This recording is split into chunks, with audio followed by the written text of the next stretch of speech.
And just before we get into the video, something I should have been doing a lot more up till now, and that is just asking you guys out there, if you enjoy what you're looking at, if you like what I'm doing, go down below, click on the like page, subscribe to my channel, and by all means, please click on that little notification bell. If that way you guys get alerted when I do get more new content up. I usually try to do the what's on my desk monthly update beginning of the month.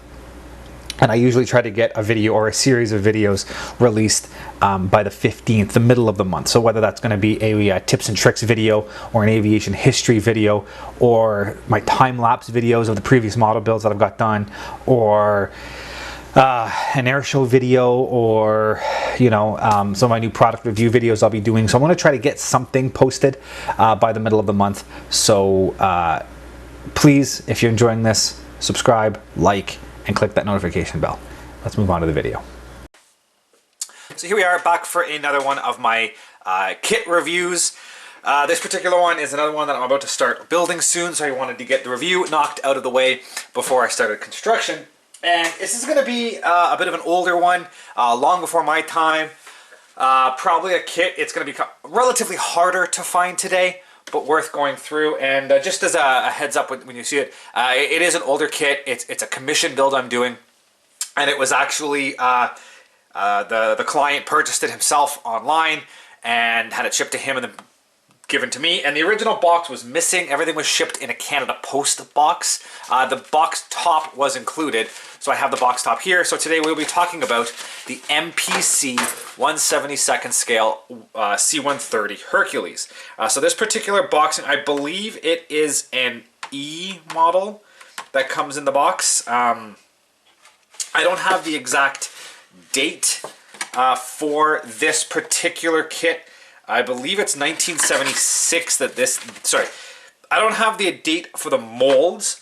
This kit, as far as I know, came out in 1976, and from what I understand, it is an old Airfix kit. So MPC reboxed the Airfix kit and put their own decals and marketed it in the United States. So it is a very, very old kit, as I'm sure you can see here just by the box art. It is an aged kit. The engine detail is brutal. Raised panel lines everywhere. There aren't even any clear windows installed on this version. And it looks like some of the colors have been painted onto the aircraft after the fact. There's some weird shadows, and it looks like there was a lot of post touch-ups done to the model after the fact. Even back when it was, before Photoshop, everything was done by hand. But it definitely looks like there was some airbrushing and touch-ups done to the negative and to the picture to hide some of the worst of the details on this kit. So as I said, it is an older kit. So I'll show you what I got and how it looks as I received it. And I'll start off here with the fuselage halves. In terms of overall accuracy, I mean, it looks like a C-130.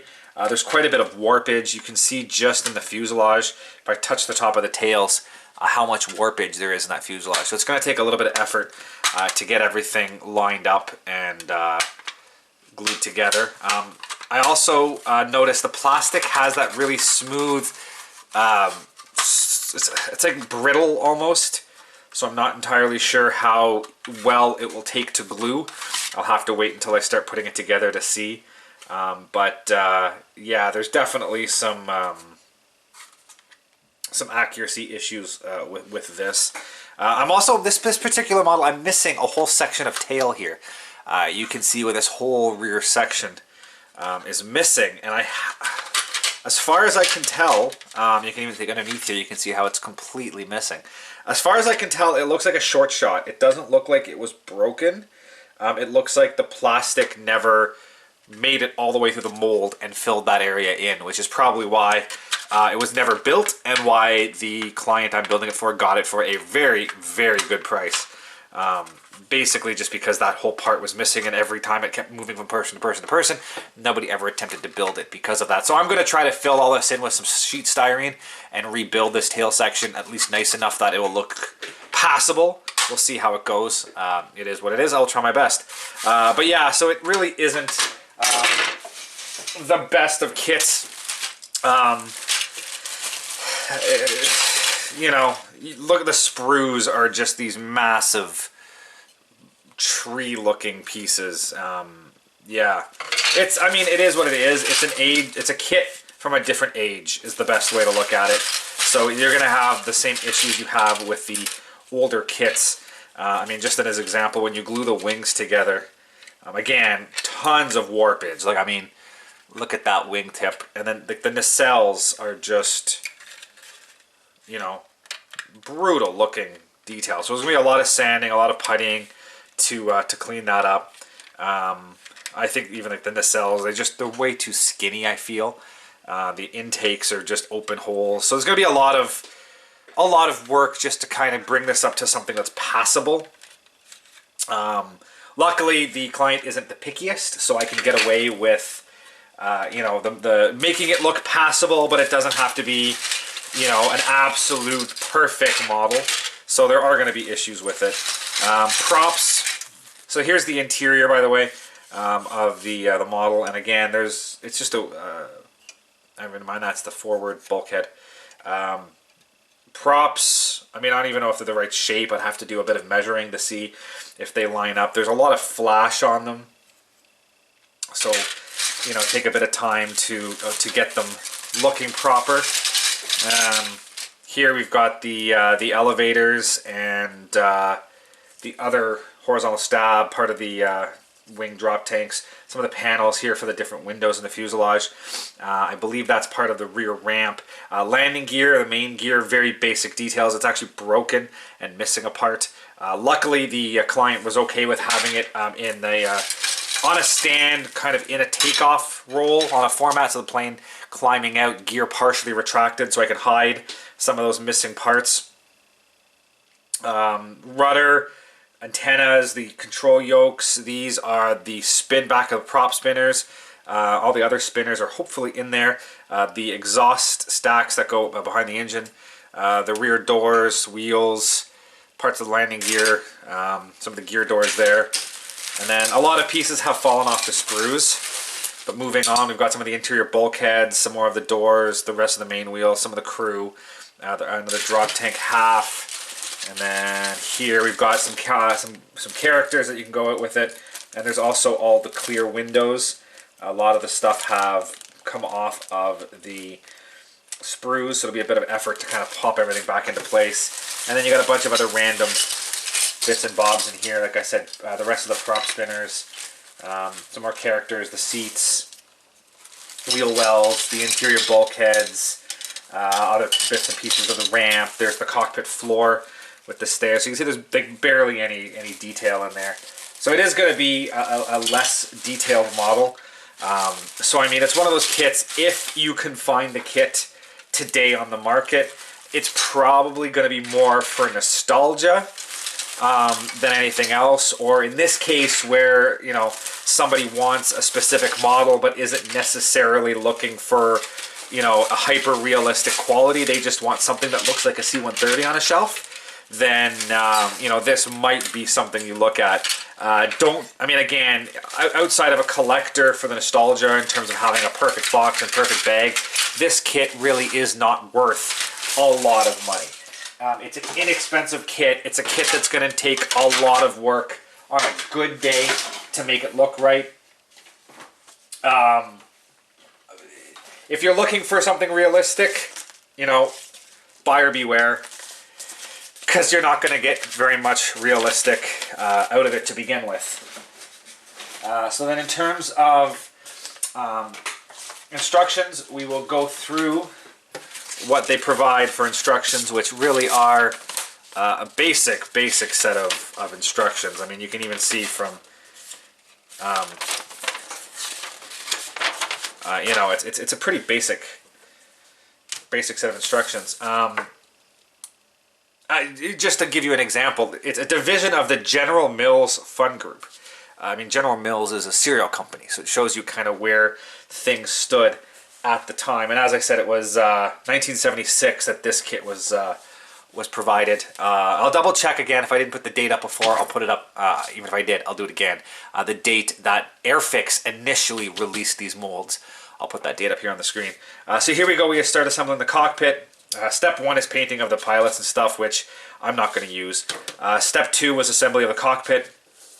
All the different parts going in there. Step 3 is the nose gear door. It says do not cement, which again really kind of shows you the level of the kit, where they expect you to be able to have the gears move up and down. Or you could move them up and down, which I'm just going to glue them in that partially retracted state. Step 4, you put the nose gear door onto the cockpit, and you start putting some of the windows onto the inside of the fuselage.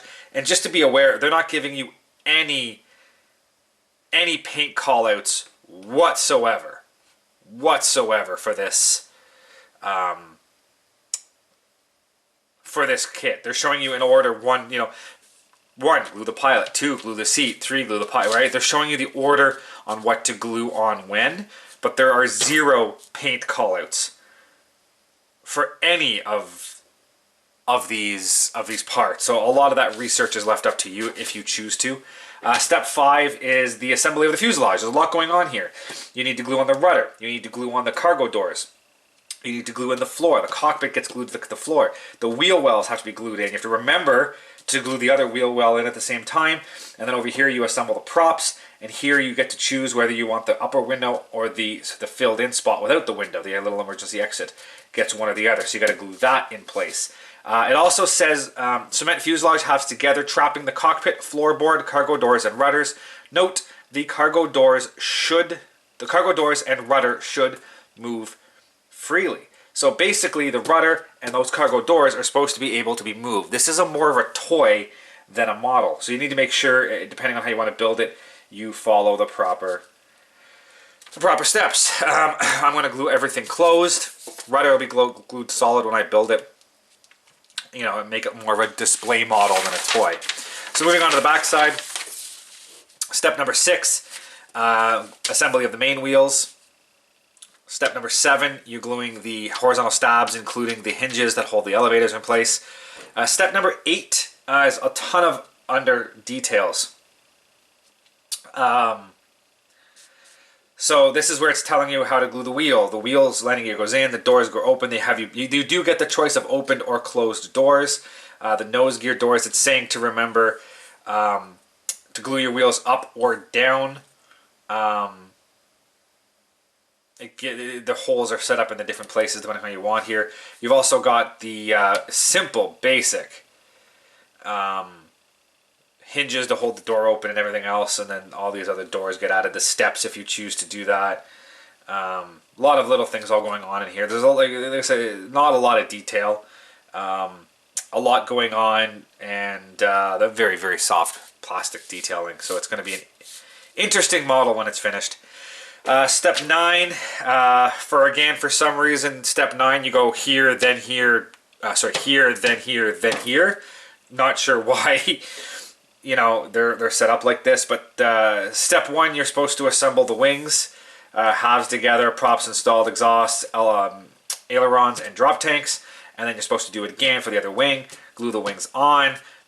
There's where you're supposed to add a bunch of antennas and little things, and then on to step C of step 9 is where you install a bunch of antennas around the nose, all the different pitot tubes and antennas, the door open or closed, all that other stuff, and then finally you get the paint markings for the crew members you included, and then the painting guides. Now, interestingly, when you look at the box is showing a Coast Guard aircraft, and over here it says Air Force and Navy markings included.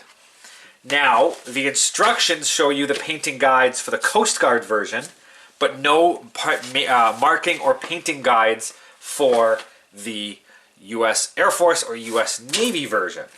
Now the kit as provided to me includes this, which I have never seen a decal sheet like this in my life. I wouldn't trust this if my life depended on it, and all it includes is the Air Force and the Navy decals. I have really... There's no roundels, there's no nothing, there's just a couple of words and some little details. So I don't have the slightest idea where any of these decals belong on the model.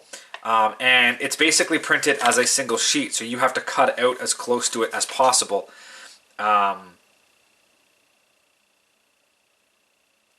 Yeah. So it's a very interesting decal sheet. As I said, I've never seen anything like this in a mass market model. I mean, it doesn't even feel, it feels like paper, not even, like it feels like something you would get out of a cereal box, which is ironic because it is owned by General Mills, but that's the best way to explain this.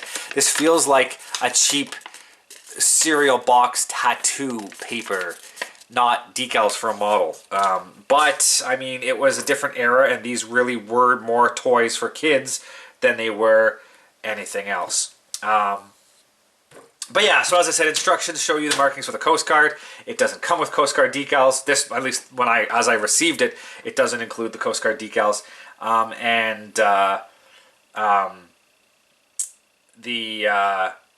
The box says that there's Army Navy markings, which I have. Sorry, Air Force Navy markings, but there's no painting guides or decal placement guides for that. So I'm going to wrap this up here.